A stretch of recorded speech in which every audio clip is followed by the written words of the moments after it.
الكومنت ده بيقول لو انا معايا فلوس وعاوز اجي المانيا عن طريق الفلوس اعمل ايه؟ المانيا مفيش دخول فيها عن طريق الفلوس، بس تقدر ان انت تيجي عن طريق الفلوس بفيزا بحث عن عمل، ولكن برضو لازم لغة مش اقل من بي اينز، مش اقل من بي 1.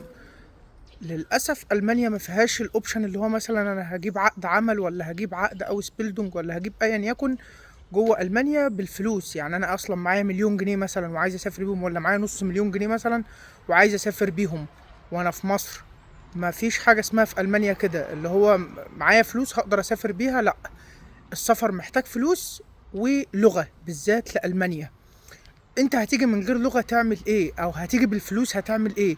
لا هتعرف تتعامل مع حد، ولا هتعرف ان انت اصلا تشتغل، ولا هتلاقي شغل، ولا هتعرف تتعامل مع حد خالص.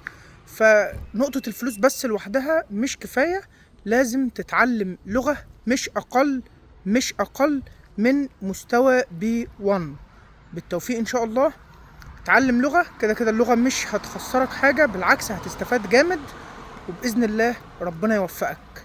لو وصلت لحد النقطة دي في الفيديو فشكرا جدا ان انت كملت الفيديو للآخر.